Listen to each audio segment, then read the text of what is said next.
بسم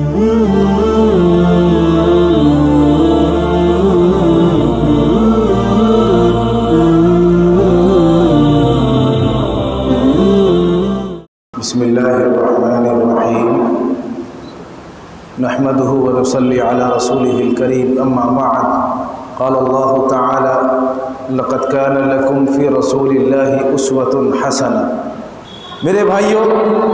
یہ ربیع الاول کا مہینہ بہت ہمارے لیے باعزت مہینہ ہے۔ اگر میں کسی کافر اور غیر مسلم سے پوچھوں کہ تمہاری زندگی کا سب سے خوبصورت دن کیا ہے، تو وہ کہے گا کہ میری زندگی کا خوبصورت دن وہ ہے جس میں میں پیدا ہوا، یا جس میں میرے باپ پیدا ہوئے، یا جس میں میری ماں پیدا ہوئی، یا جس میں میری شادی ہوئی، یا جس دن میرا بچہ پیدا ہوا۔ اگر ہم پوچھیں تیرے لیے سب سے غمناک دن کیا ہے، تو وہ کہے گا جس دن میرا باپ مرا، یا جس دن میری ماں مری، یا جس دن میرا بیٹا مجھ سے جدا ہوا۔ لیکن اگر میں کسی مسلمان سے اور اللہ کے رسول سے محبت کرنے والے شخص سے پوچھوں کہ بتا تیری زندگی کا سب سے خوبصورت سال، تیری زندگی کا سب سے خوبصورت مہینہ، تیری زندگی کا سب سے خوبصورت دن اور سب سے خوبصورت گھڑی کیا ہے، تو یقیناً ایک مسلمان کہے گا میری زندگی کا سب سے خوبصورت پل اور گھڑی اور دن وہ ہے جس میں نبی کریم صلی اللہ علیہ وسلم اس دنیا میں تشریف لائے۔ اگر ہمارے لیے کسی کی پیدائش کی خوشی منانے اور کسی کے پیدا ہونے پر فخر کرنے کی کوئی وجہ اگر ہوگی تو وہ نبی کریم صلی اللہ علیہ وسلم کی ذات کا اس دنیا میں تشریف لانا ہے، کہ جس کی بنیاد پر ہم فخر محسوس کریں اور ہم اس کے اوپر خوشی منائیں کہ اس دنیا کے اندر نبی کریم صلی اللہ علیہ وسلم تشریف لائے اور آپ کی تشریف آوری نے اس دنیا کو اندھیروں سے نکال کر روشنی میں ڈال دیا۔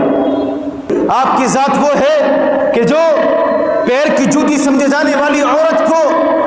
بالکل اس کو پارٹنر بنا دیا اور کہہ دیا کہ اس کے ساتھ حسن سلوک کرنا یہ اللہ کی طرف سے حکم ہے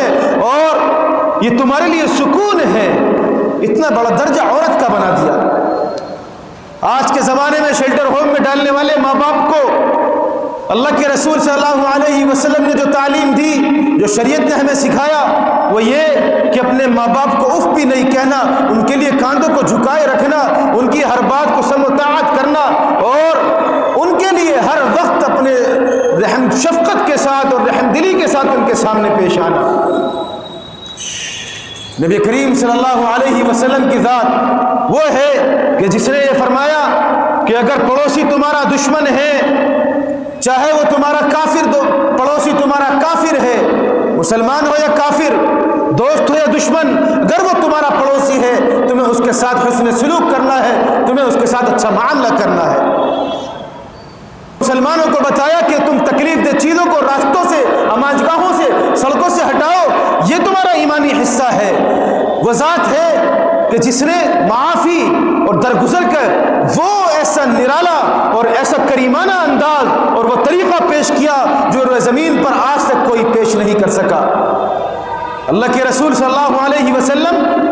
آپ کے چچا کا کلیجہ چبایا گیا، محبوب اور سب سے پیارے جن سے آپ صلی اللہ علیہ وسلم کو بے پناہ محبت تھی، حضرت حمزہ رضی اللہ تعالی عنہ، آپ کا کلیجہ چبایا گیا، سینے کو چاک کر کے چبایا گیا، شہید کر دیا گیا، لیکن آپ نے ایمان لانے کے بعد حضرت ہندہ جنہوں نے کلیجہ چبایا تو ان کو معاف کر دیا۔ آپ کو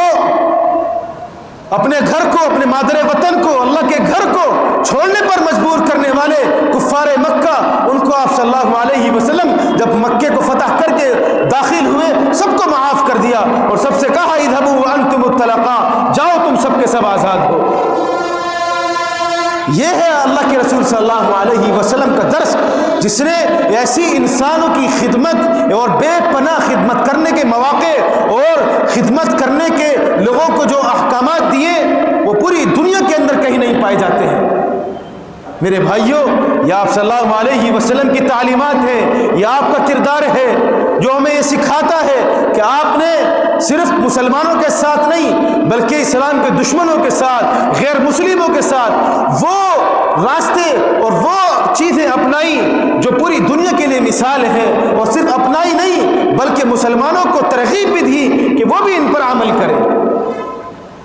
اگر تجارت ہے تو آپ نے فرمایا کہ تجارت کرو، چاہے تم مسلم و مسلمان سے کرو یا کافر سے، دوست سے کرو یا دشمن سے، لیکن تجارت کو امانت داری کے ساتھ، سچائی کے ساتھ کرو۔ اگر تم یہ کرو گے تو کل قیامت کے دن اللہ کے سامنے تمہارا حشر نبیوں کے ساتھ ہوگا، فرشتوں،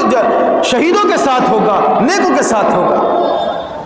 آپ کی ذات ہے جس نے بتایا کہ یتیم کا مال کا کھانا حرام ہے، یتیم کے مال کی حفاظت کرنا، اس پر شفقت کرنا، اس کی کفالت کرنا، اگر ایسا کرو گے تو اللہ تعالیٰ کے بے پناہ ثواب ہے۔ اس کے سر کے بال کے اوپر ہاتھ پھیر دیا تو جتنے بالوں پر ہاتھ پھیرا ہے اتنی نیکیاں تمہیں ملیں گی۔ کل قیامت کے دن یتیم کی کفالت کرنے والا وہ میرے ساتھ بالکل ایسے کھڑا ہوگا، میرے شانہ بشانہ کھڑا ہوگا۔ یہ تعلیمات ہے اللہ کے رسول صلی اللہ علیہ وسلم کی۔ طائف میں آپ صلی اللہ علیہ وسلم گئے، دعوت کا پیغام عام کر رہے ہیں، اللہ کی طرف لوگوں کو بلا رہے ہیں، اللہ کے احکامات کی طرف لوگوں کو بلا رہے ہیں، لیکن وہاں کے لوگ اللہ کے رسول کو تکلیفیں پہنچا رہے ہیں۔ اوباشوں کو اور نوجوان طبقے کے لوگوں کو لگا دیا آپ کے پیچھے، آپ کے اوپر تکلیفیں پہنچا رہے ہیں، آپ کو لہو لہان کر دیا، آپ کو زخمی کر دیا، خون آپ کے اوپر سے بہ رہا ہے۔ فرشتے غضبناک ہیں، اللہ تعالیٰ کا غضب بالکل تیار ہے، اللہ عذاب دینے کے لیے تیار ہے۔ اللہ فرشتے کو بھیجتے ہیں اور کہتے ہیں جاؤ اور جا کر میرے نبی سے کہہ دو کہ اگر وہ حکم دے میں دونوں پہاڑوں کو ملا کر طائف کی بستی کو پیس دوں گا۔ لیکن اللہ کے رسول صلی اللہ علیہ وسلم نے فرمایا قربان جائیے اللہ کے رسول کی ذات پر۔ آپ نے فرمایا کہ اللہ میری قوم کو ہدایت عطا فرما دے، فإنہم لا یعلمون، یہ مجھے نہیں جانتے، یہ تیرے دین کو نہیں جانتے، اللہ انہیں معاف کر دے۔ آپ صلی اللہ علیہ وسلم نے سب کو معاف کر دیا۔ آپ نے فرمایا انی لمبعوث لعانا وانما بعثت رحمہ، میں دھتکارنے والا، لعنت بھیجنے والا، بد دعائیں دینے والا بنا کر نہیں بھیجا گیا ہوں، بلکہ میں تو رحمت بنا کر بھیجا گیا ہوں۔ یہ آپ صلی اللہ علیہ وسلم کا کردار تھا۔ آپ صلی اللہ علیہ وسلم جس سے سب سے زیادہ تکلیف آپ کو ہوئی جنگ احد، اس میں صحابہ کو شہید کرنے کا ذریعہ بننے والے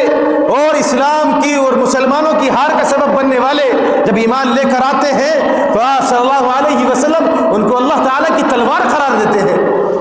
یہ ہے اللہ کے رسول کا مرتبہ اور یہ ہے اللہ کے رسول کا کردار۔ کتنے آپ کے سامنے واقعات کو پیش کریں، اللہ کے رسول نے ہر محاذ پر، ہر جگہ پر لوگوں کے ساتھ میں شفقت کا معاملہ، مسلمانوں کو دنیا کے ساتھ اچھا برتاؤ کرنے کا حکم فرمایا۔ آپ نے فرمایا خیر الناس من ينفع الناس، تم میں سب سے بہتر وہ ہے جو لوگوں کو نفع پہنچائے، جو لوگوں کے کام آئے، جو لوگوں کو فائدہ پہنچائے، وہ تم میں سب سے بہتر ہے۔ یہ نہیں فرمایا کہ جو مسلمانوں کو فائدہ پہنچائے، جو مسلمانوں کے کام آئے، بلکہ آپ نے فرمایا جو لوگوں کے کام آئے، لوگوں کو فائدہ پہنچائے، وہ تم میں سب سے بہترین انسان ہے۔ آپ نے فرمایا من لم یرحم الناس لم یرحم اللہ، جو لوگوں پر رحم نہیں کرتا، لوگوں کے ساتھ رحم کا معاملہ نہیں کرتا، اللہ تعالیٰ اس کے ساتھ رحم کا معاملہ نہیں کرتے، اللہ اس پر رحم نہیں کرتے۔ یہ ہے اللہ کے رسول کی تعلیمات۔ آپ صلی اللہ علیہ وسلم یہاں تک فرماتے ہیں کہ اگر کوئی جنگ آپس میں آپ کی لڑائی ہو گئی ہے، آپس میں بحث و مباحثہ ہے، آپ کا آپس میں دشمنیاں ہو گئی ہیں، آپ اگر حق پر بھی ہیں، حق پر ہونے کے بعد جھگڑے کو ختم کر دو، اللہ تعالیٰ تمہیں جنت کے اندر کارنر کے مکان کی ضمانت دیتا ہے۔ آپ جانتے ہیں کہ اگر آپ کسی کالونی میں رہ رہے ہیں، آپ کو دو طرف کا مکان، کارنر والے مکان کی اہمیت سب جانتے ہیں کہ دو راستوں کے مکان کی کیا اہمیت ہے۔ میرے بھائیوں، جنت کے اندر بہت سے مکانات ہوں گے، لیکن یاد رکھیے دو راستوں کا مکان، جنت میں بہترین محل جو کارنر کا ہو، اس کو اللہ کے رسول فرماتے ہیں کہ میں اس شخص کو ضمانت دیتا ہوں جو حق پر ہونے کے باوجود جھگڑے کو ختم کر دے، اللہ کے لیے جھگڑے کو ختم کر دے۔ یہ ہے ہمارے سامنے اللہ کے رسول کا کردار کہ اگر انصاف کا دامن ہے، انصاف کے ترازو ہے، اور سامنے اگر دونوں شخص کھڑے ہو جائیں، مسلمان بھی ہے، کافر بھی ہے، لیکن آپ صلی اللہ علیہ وسلم نے دیکھا انصاف کا تقاضا یہ ہے کہ حق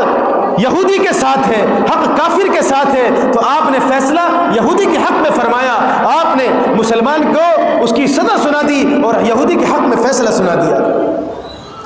یہ ہے آپ صلی اللہ علیہ وسلم کا کردار۔ آج اگر ہم پسپا ہیں، ہم پریشان ہیں، ہم اس دنیا کے اندر خوار ہیں، بدکار ہیں، ڈوبے ہوئے ہیں ذلت میں، تو صرف ہم نے اللہ کے رسول کی تعلیمات کو فراموش کر دیا، ہم نے اللہ کے رسول کی سیرت کو ختم کر دیا۔ نہیں ہے ہماری زندگی میں کوئی بھی اللہ کے رسول کی سنت، نہ اللہ کے رسول کی سیرت، ہم جانتے ہی نہیں ہیں۔ اس لیے آج ہم پوری دنیا کے اندر خار ہوئے ہیں۔ اعمالکم عمالکم، اللہ کے رسول نے فرمایا تمہارے اعمال تمہارے سربراہ ہے۔ آج ہمارے اعمال خراب ہیں، ہم اپنے آپ کو دین کے مطابق نہیں چلا رہے، ہم اللہ کے رسول کی سنتوں پر عمل نہیں کر رہے، ہم اللہ کے رسول کے طریقے پر اپنی زندگیوں کو نہیں چلا رہے، تو اس لیے ہمارے اوپر اس طرح کے حکمران مسلط ہیں اور اس طرح سے ہمارے ساتھ میں بدسلوکیہ اور ہمارے ساتھ میں ظلم کا معاملہ ہو رہا ہے۔ اللہ کے رسول صلی اللہ علیہ وسلم کی سیرت ہمیں کچھ پتہ نہیں ہے، لیکن ہماری نوجوان نسلوں کو ہمیں سب معلوم ہے، ہمیں سارے ہیرو کے کریکٹر معلوم ہے، ہمیں ان کی پیدائش، ان کا رہنا، وہ کہاں کے ہیں سب معلوم ہے، ہمیں کرکٹروں کی زندگیاں معلوم ہے، ہمیں اپنے یہ بھی ہمیں ہونا چاہیے معلوم کہ ہمارے فریڈم فائٹر جو بھی ہیں ہمیں ان سب کی ہسٹری معلوم ہے، ہم سب کو پڑھتے ہیں، لیکن جس نے پوری دنیا کو بدل دیا، جس سے پہلے اس دنیا کے اندر انسانی درس دینے والا کوئی نہیں آیا، آپ صلی اللہ علیہ وسلم کو ہم نہیں جانتے،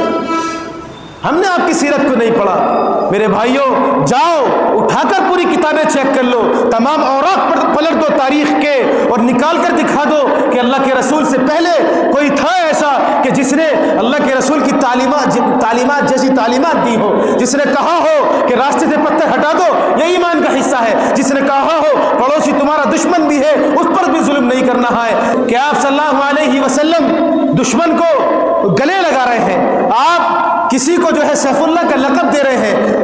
کسی کو آپ جو ہے پتھر مارنے والے کو معاف فرما رہے ہیں، کسی کو آپ جو ہے رحم دلی کا درس دے رہے ہیں، آپ لوگوں میں بہتر وہ ہے جو لوگوں کے کام آئے ایسا درس دے رہے ہیں، کوئی نہیں ملے گا آپ کے دنیا میں تشریف لانے کے بعد اس طرح کی چیزیں چلی ہیں، آپ کے دنیا میں آنے کے بعد جب سیکولر چلے ہیں ملک، سیکولر ملکوں کے اندر قوانین بنے ہیں، لیکن اللہ کے رسول نے تو اگر اسلامی حکومت بھی ہو، اسلامی قوانین بھی ہو، اس کے اندر بھی آپ نے فرمایا کہ اگر کوئی غیر مسلم تمہارے اسلامی ملک میں بھی رہتا ہو، اگر کوئی شخص اس پر ظلم کرے گا تو قیامت کے دن میں اس کا مخالف ہوں گا۔ یہی وجہ ہے کہ صحابہ جن جگہوں سے گزر جایا کرتے تھے ان جگہوں پر لوگ آپ صلی اللہ علیہ وسلم کے صحابہ کو دیکھ کر مسلمان ہو جایا کرتے تھے۔ میرے بھائیوں، آج یہ کردار ہمیں اپنانے کی ضرورت ہے، ہم اس کردار کو بھول چکے ہیں، ہم اس کو فراموش کر چکے ہیں، اس لیے آج ہمارے ساتھ میں یہ اعمال پیش آ رہے ہیں، آج اس لیے ہمارے ساتھ میں یہ برتاؤ ہو رہا ہے۔ جو اسلام کی تعلیمات ہیں لوگوں کے ساتھ بہتر معاملہ کرنے کی، ان کے اوپر شفقت کرنے کی، ان کو کھلانے کی، ان کو پلانے کی، مہمان نوازی کرنے کی، یہ سارے معاملات اسلام کے ہیں، لیکن یہ جو مسلمان کر رہا ہے یہ صحیح معنی میں اسلام پر عمل نہیں کر رہا۔ آج اگر کسی کو ہمیں سمجھانا ہو اسلام کیا ہے تو ہمیں اس کو مسلمان سے الگ کر کے سمجھانا پڑتا ہے کہ جو مسلمان کا عمل ہے، جو مسلمان کی زندگی ہے یہ بالکل الگ ہے، اسلام یہ ہے، جبکہ حقیقت یہ ہے کہ ہمیں ایسا ہونا چاہیے کہ ہمارے کردار کو دیکھ کر سامنے والا متاثر ہو جائے، ہمیں دیکھ کر سمجھے کہ واقعی یہ جو چل رہا ہے مسلمان یہی اسلام ہے، یہی اس کے نبی کا طریقہ ہے، یہی اس کے رسول کی سیرت ہے، یہی اس کے رسول کے احکامات ہیں، یہی اس کی دین شریعت ہے، لیکن ایسا نہیں ہو رہا۔ اس لیے آج عہد کیجئے، یہ ربیع الاول کا مہینہ یہ مبارک مہینہ ہے، آپ صلی اللہ علیہ وسلم اس مہینے میں تشریف لائے، آپ کے پاس میں یہ موقع اچھا ہے، اس کو موقع بنا کر آپ اس کے اوپر عہد کیجئے کہ انشاءاللہ اللہ کے رسول کی سیرت کو پڑھیں گے، اللہ کے رسول کی بایوگرافی کو پڑھیں گے بھی انشاءاللہ۔ ہر کوئی زور سے انشاءاللہ کہو کہ انشاءاللہ اللہ کے رسول کی سیرت کو پڑھیں گے۔ اللہ کے رسول کی سیرت کو اگر کوئی پڑھنا نہیں جانتا، ہندی نہیں جانتا، اردو نہیں جانتا، تو اس کے لیے آسانیاں ہیں، یوٹیوب پر معتبر علماء موجود ہیں، مولانا طارق جمیل ہیں، مفتی طارق مسعود ہیں اور دیگر معتبر علماء ہیں جو اچھے اسکالر یوٹیوب پر بیٹھے ہوئے ہیں جنہوں نے اللہ کے رسول کی سیرت کو بہت تفصیل کے ساتھ بیان فرمایا ہے۔ آپ ان کی اس کو باقاعدہ سیریز وائز دیکھیے، اس کو دیکھ کر سمجھ لیجئے۔ جب آپ موبائل پر ریلز دیکھتے ہیں، گناہوں میں ملوث رہتے ہیں، تو اس موبائل سے خیر کے کام بھی لیے جا سکتے ہیں، تو اس موبائل کے ذریعے آپ اس طرح اس کو استعمال کیجئے۔ اپنے بچوں کے سامنے یہ ماحول اچھا ہے کہ ربیع الاول کا مہینہ چل رہا ہے، اپنے بچوں کو لے کر بیٹھیے، کوئی ایسی تقریریں ان کو سامنے چلا کر بٹھا کر دکھائیے، سنائیے اور پڑھ کر ان کو کتاب کتابیں پڑھ کر سنائیے. یہ موقع ہے کہ جس کے ذریعے آپ اپنی زندگی کو بدل سکتے ہو. ابھی وقت گزرا نہیں ہے, ابھی بہت دور نہیں گیا, ابھی بھی آپ کے ہاتھ میں ہے کہ اگر آپ دین پر چلنا شروع کریں, آپ اللہ کے رسول کی سیرت کو اپنا لیں, انشاءاللہ آج بھی ہمارا بیڑا پار ہو جائے گا. ہم آج بھی اس دنیا کے اندر سرخرو ہو جائیں گے اور اس دنیا کے اندر سربلند ہوں گے. اللہ ہم سے وعدہ لیتا ہے, کریں گے بھائی انشاءاللہ. اللہ تعالی ہم سب کو عمل کرنے کی توفیق عطا فرمائے. وآخر دعوانا الحمدللہ رب العالمین.